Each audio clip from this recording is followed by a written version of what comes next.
Welcome to the Bank Marketing Show, the podcast that engages and informs you for success in today's marketplace. It's the show that will make you a better marketer with trends, tactics, and inspiration from experts and industry leaders. If you're wanting to impact your personal success and position your bank as the best choice in your market, you're in the right place. Now let's dive into today's show with your hosts, Chris and Dan. Hey, welcome everybody to another episode of the Bank Marketing Show. I'm half of your host, Dan Novalis. I've got Chris Bates with me. Hello. How's it going, Dan? It's good. It's good. How are you? Good. Doing very well. Very, very excited about our guest and our visit today. And to kind of set the stage a little bit, a lot of our listenership knows that your agency and mine are involved in a lot of different states, different geographies, working with banks and financial institutions kind of all over the map, all over the U.S. Yeah. Recently I was at the Community Bankers Association of Georgia conference and had the great opportunity to meet Neil Stevens, our guest today. And Neil, we're super glad to have you with us. Oh, I'm happy to be here, guys. Thank you for having me on the show. Absolutely. So, yeah, to kind of let our listenership know a little bit about you, guys, Neil is a longtime established banker and speaker and community leader.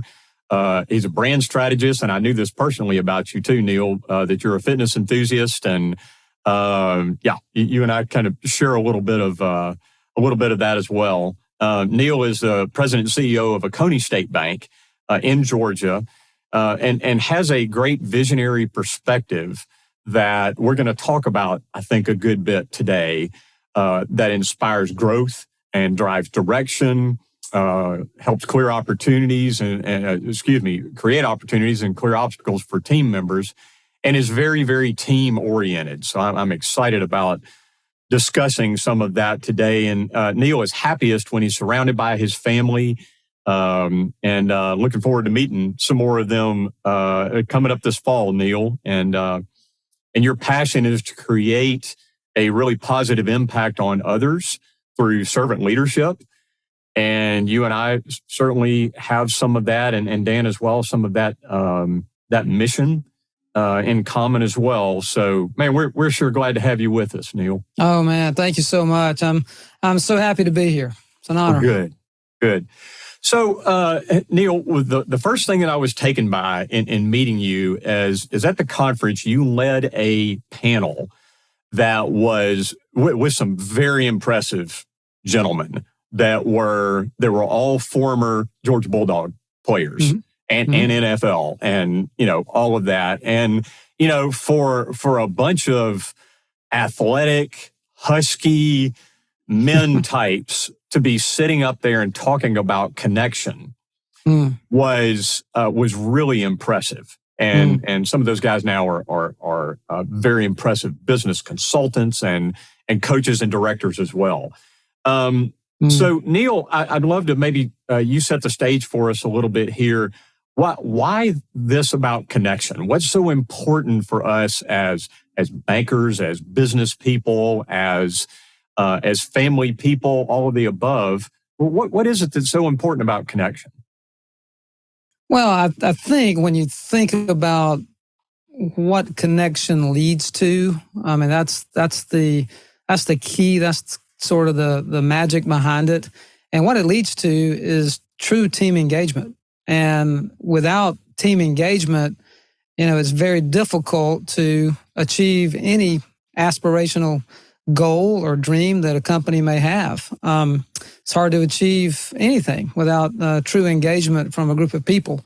And when you think about, athletics, it's really no different. A team has to be fully engaged, committed to each other for that to happen.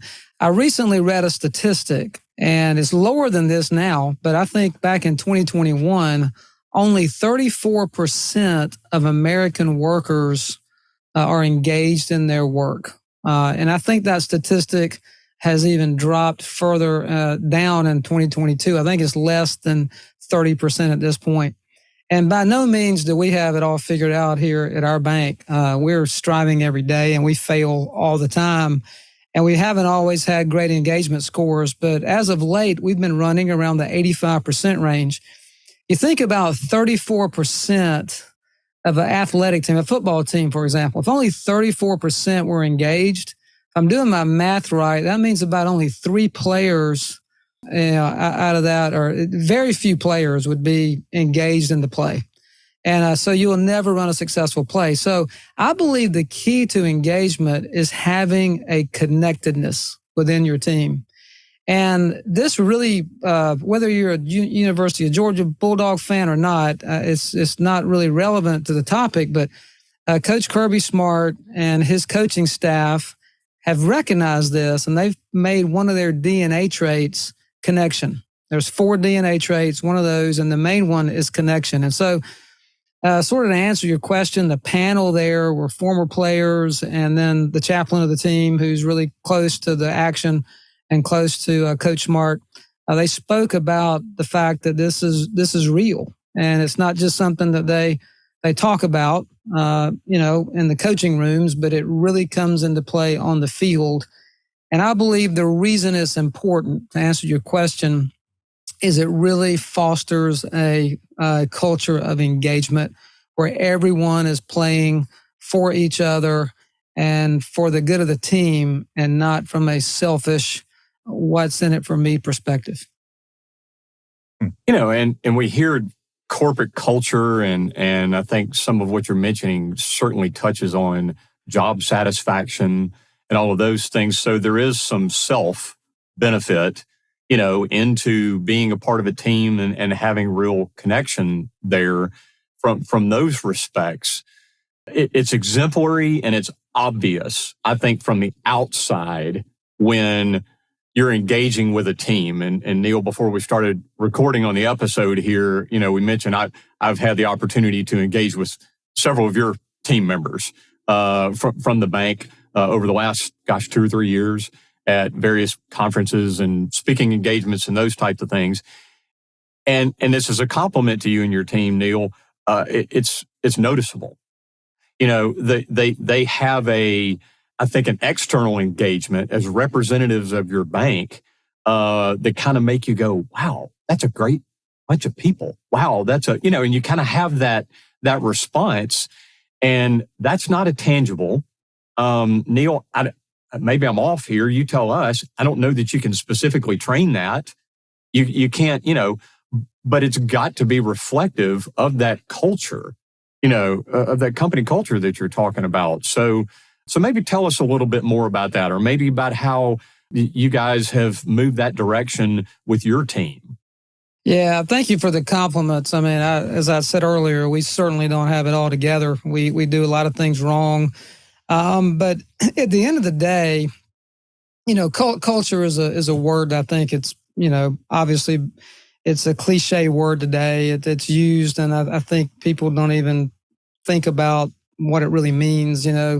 When you talk about culture, we try not to use that word within our bank, because I think when you do it well, it just automatically people know you got a really healthy culture. But it really begins with leadership. I don't think you can have, no organization can have a healthy culture if there's not sound leadership. And that just doesn't mean at the top of the organization. It certainly has to start with, the CEO and the board of directors and the executive leadership team. But you also have to have, like in our case, financial center managers, or the director of loan operations, or the director of deposit operations, or our, whatever department it may be, whatever supervisory role is in the bank where they're managing people. They got to be strong leaders, and they got to demand the best. They got to demand the best staff, the best team. They got to set the bar really high. I think a lot of times culture, you think about fluff, and you think about beanbag chairs and M&Ms and, ping pong tables and, what can we do for our people to make them feel good and stay happy and all that. And that's certainly something that is, I don't want to discount those things, but I think at the end of the day, culture is about setting a high expectation and a high bar, hiring the right people, who are already motivated. You're right when you said earlier, you can't teach this. I think it just has to come organically because you've hired someone whose personal why and their personal vision aligns with the corporate why and the corporate vision of a company. And when you could do that, magic really begins to happen. In my opinion, that's where the magic begins to happen, and it just feeds on itself over time. So I think a great culture has very high challenge and demands and goals and standards, but very high support along with that, where the team and everyone together supports one another in a way that they want what's best for each other. And when you can put those two together, I think that's where great things happen. Yeah, I think it's you kind of touching on like it's not just the ping pong table, right? Which is sort of now become a cliche kind of culture thing, but it's it's kind of caring and understanding the individual people that make up the team, right? Absolutely. Like somebody may need the ping pong table because they need to let off some stress at work, but another person may just say, "Look, I've got a family. I want to get home to them." That's more having a job where I can do that and spend time with my family and contribute to this company is what's important to me. So it's I think if you're hiring right, and you're focused top down on that, it spreads through for sure. Yeah, absolutely, no doubt. Can you talk a little more about because you've been at your bank? How long have you been at your bank? I've now? been here about 6.5 years at this bank. I've been in the business for about 34. I've been here as CEO for about 6.5. Yep. Okay, so you've seen. I mean, that's a tumultuous 6.5 years through COVID and whatnot. Can you talk a little about just that, how driving culture, how those individual factors have maybe changed over the last couple of years? We had an episode a few weeks ago around recruiting and staffing and just how that's changed. But curious to hear how a lot of banks have folks that can work from home. Branch traffic's different. How is that culture building, team building stuff changed? Oh yeah, you raise such good points, and that is the landscape of businesses. It's constantly changing. It's ever evolving. You go back to my day, back in the late 80s when I started to work in banking.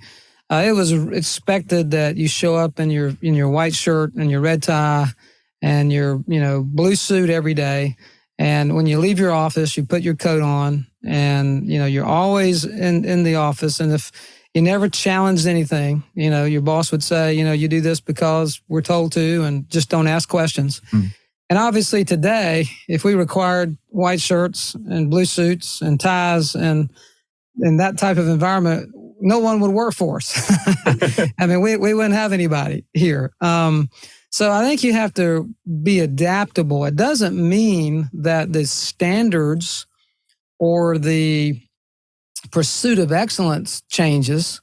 Absolutely not. In fact, we talk about this all the time. Any company worth its weight, they're always trying to get better, no matter how good they are. They're always trying to get better every single day because none of us are perfect. And so what can we do to get better? I was just talking to someone just recently about a book. I can't call his last name, Atomic. You guys may know the name of it. But Atomic Habits. Atomic Habits, I believe. And it talks about getting 1% better every day. And if you can do that, I think you're 37% better after a course of a year. But so you don't lower your standards, but you have to have flexibility. I think today, one of the, we talk a lot about our managers loving their team members, and by loving their team members from a verb perspective, from an action perspective, what's an everyday action that they can do to love their team? And one is provide them flexibility. I'll pick on JT here. I mean, JT is a phenomenal creative within our bank and our marketing department.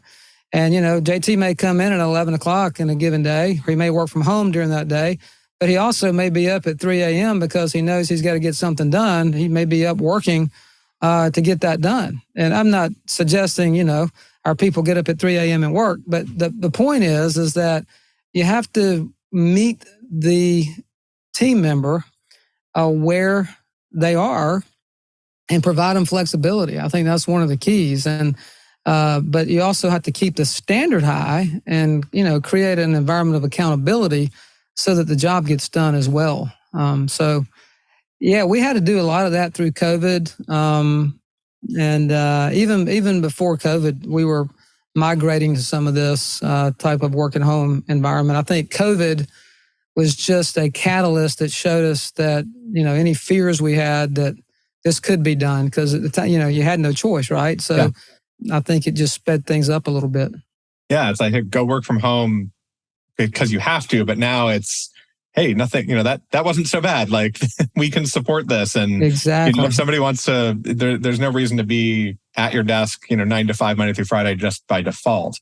Right. If you need that flexibility to live a more fulfilled life, and you'll be more productive when you are working, whether that's, 3 a.m. because that suits your clock, or, whether it's in the office. So right. I do feel, and what we do at our bank is we try to gather as frequently as we can, at least once a quarter, maybe even monthly, in person. I do think and this is just my opinion, I'm not saying this can't be done, but if you are 100% of the time completely remote, you really have to work diligently at maintaining cohesiveness. And you go back to connection, that word connection. Connection occurs when people get to know each other. They understand each other's whys. They get to know each other's families. They're in the trenches together, if you will. And it can be done for sure, but it's much, much harder to do. You have to be much more intentional to pull that off in a complete remote type working environment. So we have a hybrid approach where we do want the team to gather. We want them to come in. We want them to see each other. And believe it or not, they desire that. They all like it. But at the same time, I think if you pound your fist on the desk and say, you've got to be here Monday through Friday, 8 a.m. to 5 p.m. in your office, you're not meeting a team member at where they are, and your engagement level will drop, and I think you'll lose people. I think that's important breakaways from the old traditional banking, model. And, it's because things have changed. Maybe some of what the opportunities around COVID have done for all of us is to kind of push us in those directions that you described, Neil, and to be a little less of that, for lack of a better way to say it, that non-traditional approach, and that it's not punching a clock from 9 to 5 anymore. So, right. And I've got to ask you about this. I didn't want to fail to not spend a little bit of time on this as well, because you talked about leadership. So one of the key elements as being a leader, like you say, regardless of where you fall on the org chart, it's still about leadership. But one of the key elements of that is personal development, taking care of self. So that I've often heard it by a mentor, described this way by a mentor of mine, is putting my own mask on first. And so sometimes that feels a little contrary to me as a person of faith and as a person who tries to be selfless and others focused, that I've got to take care of me first. But the reality is, as an individual and as a professional and as the CEO of a marketing agency and all, I do have to take care of myself, or I'm not going to be able to show up as the kind of leader that you describe. So whether, that's different for all of us, right? For me, it's a routine of kind of like you. I know you're very much a fitness enthusiast, but I've got some fitness mixed in there. I've got some devotional time mixed in there. I've got some, prioritizing time with family, those kinds of things that are in there. So what does that look like for you a bit, Neil? And then, how do you suggest or espouse that to others on your team? That is a really great, poignant question that you asked, and you're so right. The first thing I thought about when you talked about, the leader has to care for himself or herself, as well, or else you're not, you'll burn out or whatever the case may be. I was a paramedic back in college. during my college years. And I remember in paramedic school, they taught us whenever there was a gunshot wound or a shooting, even though someone may have been shot, don't go into that scene until it's safe. So let the cops get there because they're trained on managing that type of environment because they said a dead paramedic is no good for anyone. So equating it back, I mean, if I don't take care of myself and have time for me, I'm not going to be an effective leader because my batteries will run down. I'll probably get cranky. My judgment won't be as good. For me, Chris and Dan, and everyone's different. Certainly my exercise and fitness, and I've, I do that early in the morning. That's a way to clear my mind and kind of get my day off to a good start. It's energizing to me.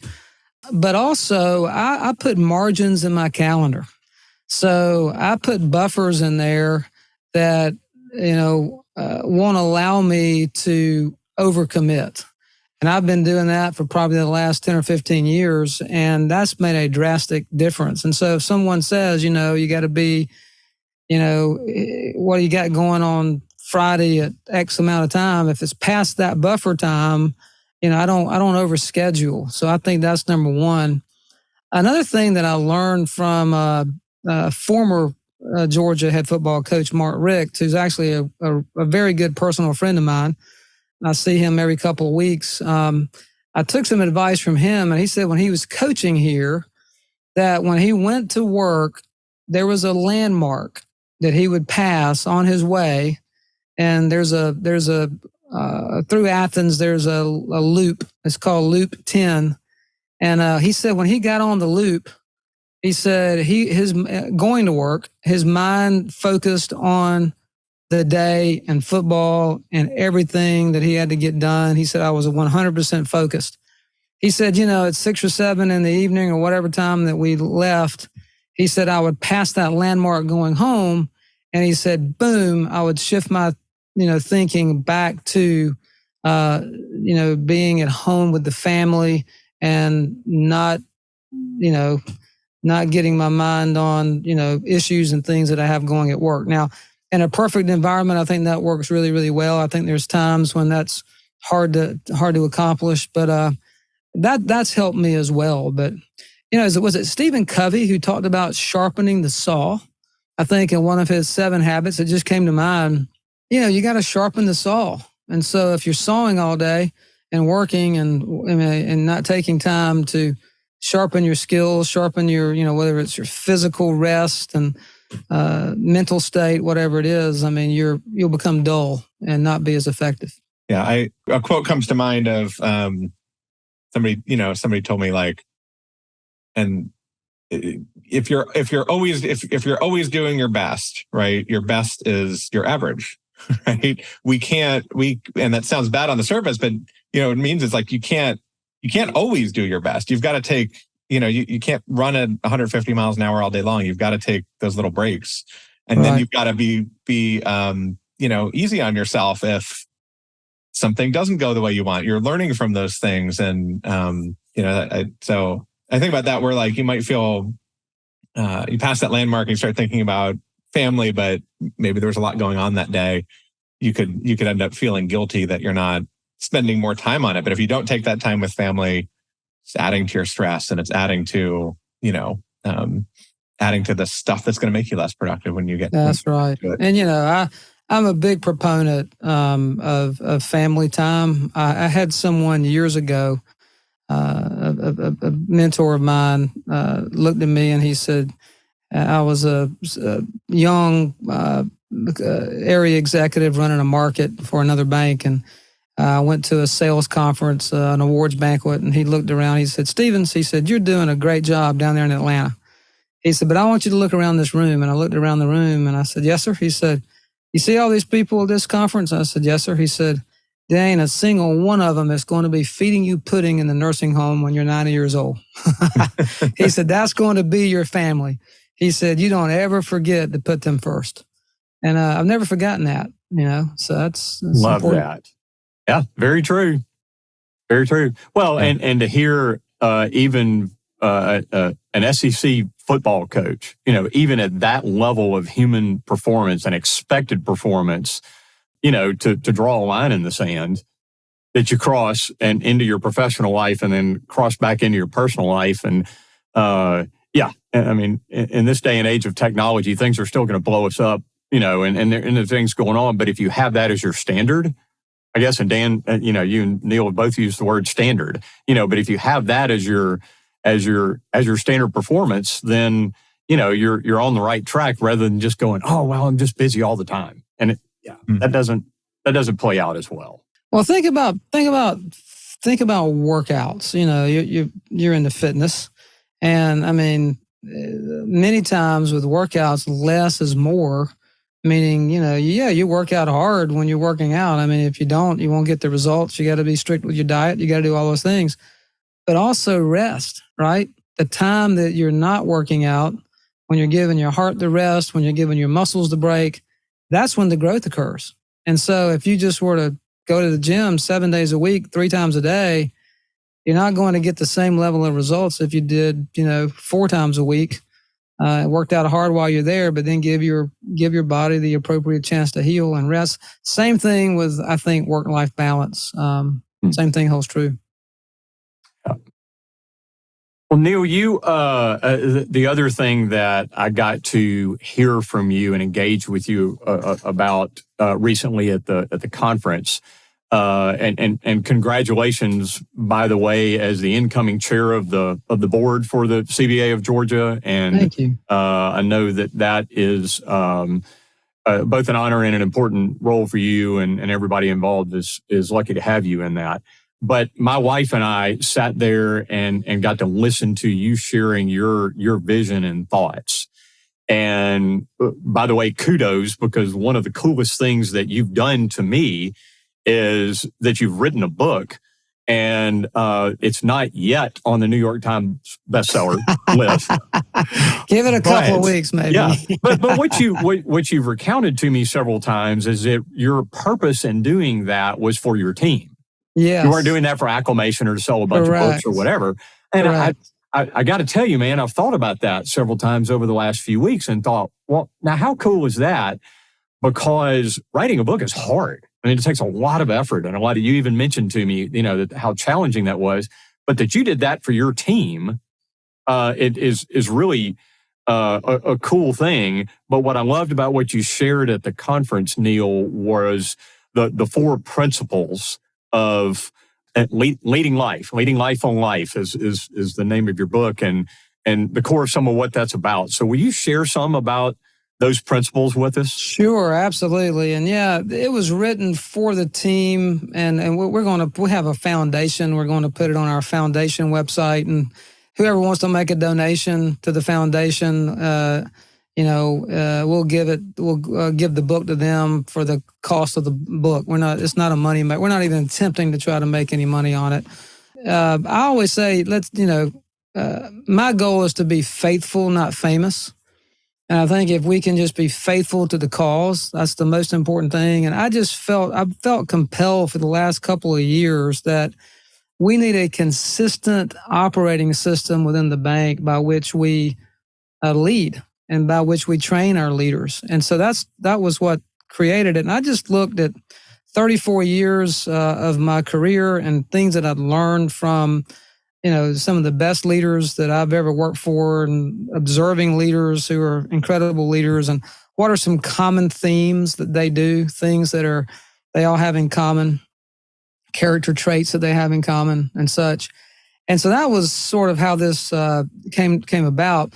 Leading Life on Life is the title, and really what that means is, a leader can flash into someone's life and flash back out, and they can show up and say hello, and then they can go away. But leading life on life means there needs to be a very intense intentionality about investing in others and investing in your team. That doesn't mean you become best friends and, you do all the stuff after work or stuff like that. I mean, you doesn't necessarily mean any of that, but it does mean that you get to know your team at a deeper level and you go through life with them because, just like we talked about earlier, they're going to have family struggles.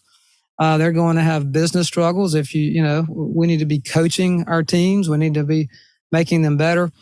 And so that was really the impetus for doing this. And so the 4 principles are really quite simple. It's the number one, love others. And there's another great book out that inspired this particular section called Love Works. It's by Joel Manby. And he's a Harvard MBA. He ran SeaWorld. He was on Undercover Boss. He actually ran Hershey Family Entertainment, which is Dollywood and Stone Mountain and all these big theme parks. And he's a turnaround guy. But he says that if you put the principles of love to work in a business, it's remarkable what will happen in terms of performance and connection that we talked about earlier. So loving others is the very first thing, and loving your team. And there's 8 everyday actions in the book that we can do to demonstrate love to our team. The second is equip others, equip our team, and that's to give them the tools and the training they need to prepare them for whatever skill they need to be successful. And I think so many times we throw our people into situations and we give them no training, no equipping, no coaching. We just expect them to figure it out. And you referenced that earlier in your comments. Then the third principle is to affirm others. And if you think about that word affirm, it really has to do with accountability. But it's the positive side of the coin of accountability, meaning that affirming someone is really demonstrating to them that they need to take ownership of their own actions. And I think you hold them accountable to taking ownership of their actions by affirming. You encourage and you demonstrate empathy as they do that. You focus on their strengths.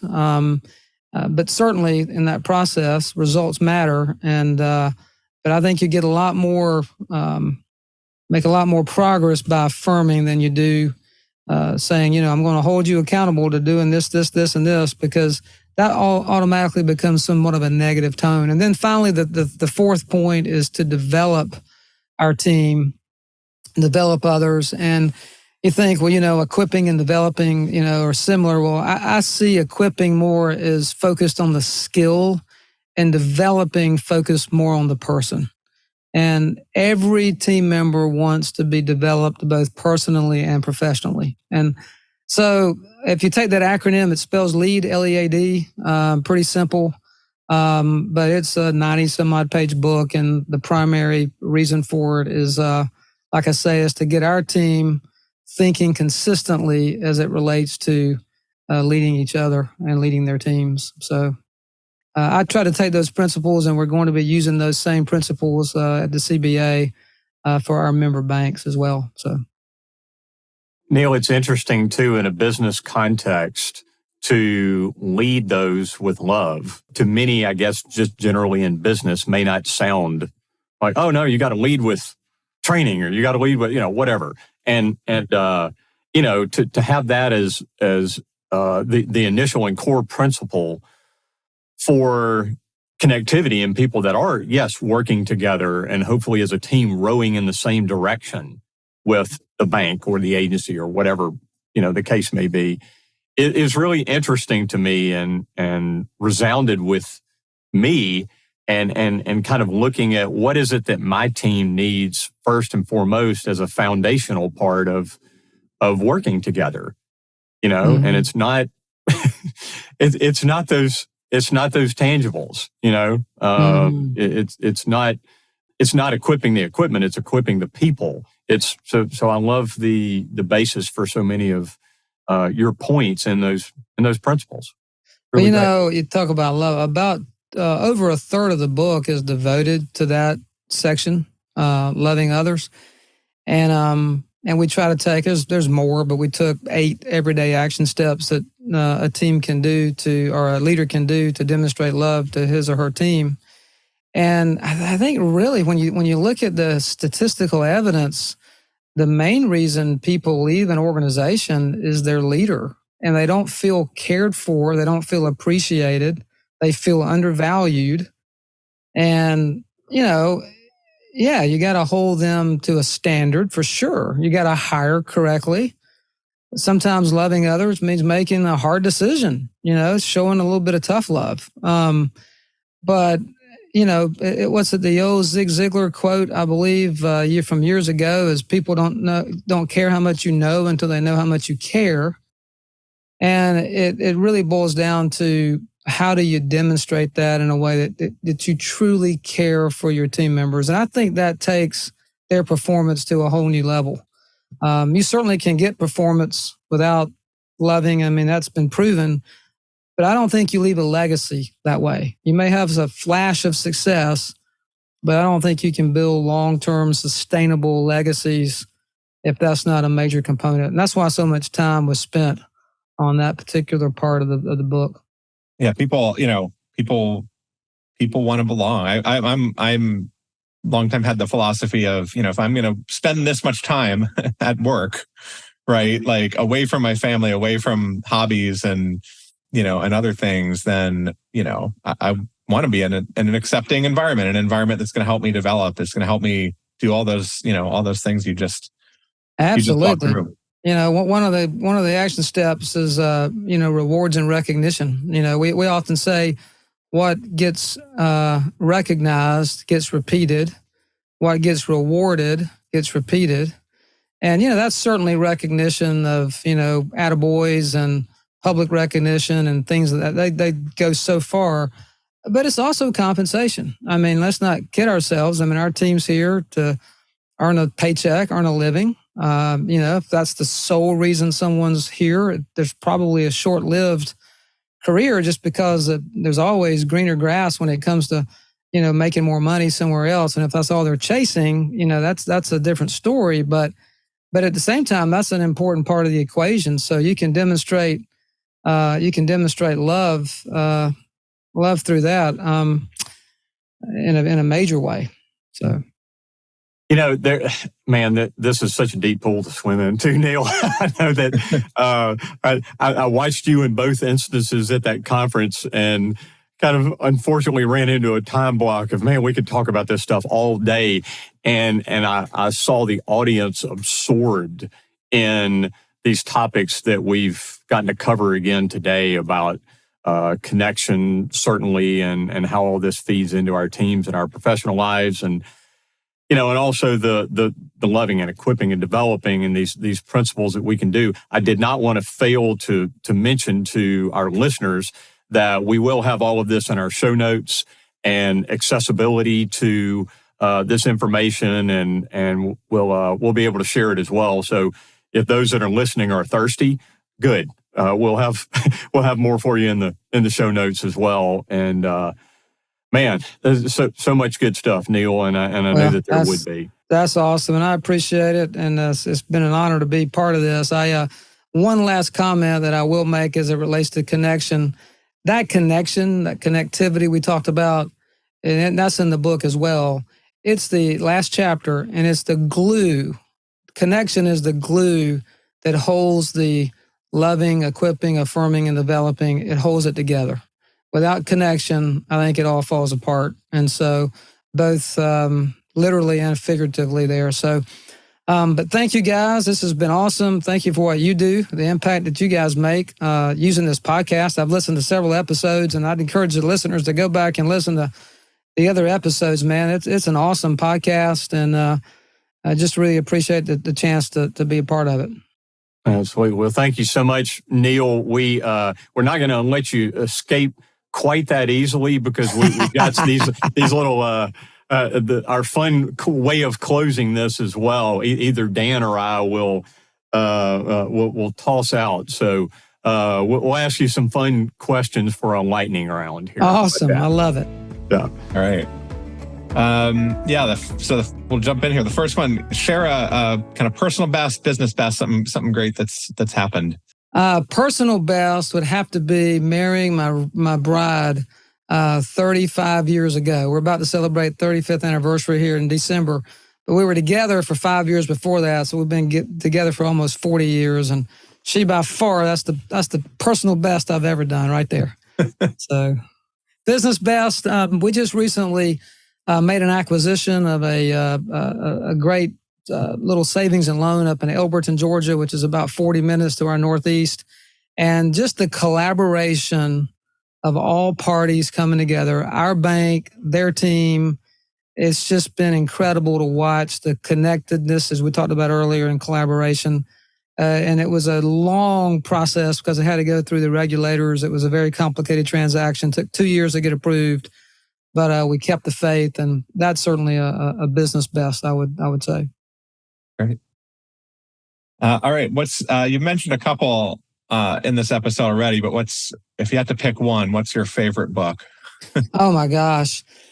Good to Great with Jim Collins is there, but probably a close second is The Power of Moments by Chip and Dan Heath. I don't know if you've read that book, but it talks about creating moments that are memorable. A great read if you haven't read it. Good to Great, definitely familiar with, but that one I haven't. Power of Moments. Love new recommendations. It's a bestseller. It's a big time book. You would enjoy it. You've given out a lot of advice on this podcast also, but what's the most impactful piece of advice you've gotten from someone else? You know, a mentor of mine shared an Einstein quote with me a number of years ago that's always stuck with me. And you think about Einstein, he's a math, none of us would argue that he's not good at math, right? And Einstein said, and this is what my mentor, that's how I learned this, is he shared it with me, but Einstein said, not everything that can be counted counts, and not everything that counts can be counted. And when you think about that, it's like, kind of goes back to that nursing home, who's going to be there for you at the end of life sort of deal. But not everything that can be counted counts, and not everything that counts can be counted. Probably some of the best advice I've ever heard. Yeah, that's pretty, especially, it's great, but especially interesting in thinking about in the banking context when it's all numbers, it's all, it's all. And Einstein, it being known for mathematics. So. Yeah. All right. And flipping that around, you've given some of this out on this episode too, but what's kind of like the top piece of advice you find telling your staff or customers? Yeah, we talk about this often within our company, and that is what's on the walls, we must live in the halls. Meaning that our vision, mission, values has to become part of our DNA. It has to become part of who we are. It can't just be words on a wall. Those things have to be lived in the halls, meaning that they have to become part of who we are if we're really to achieve our vision, mission, values as a company. So that's probably one of the things we say the most around our organization.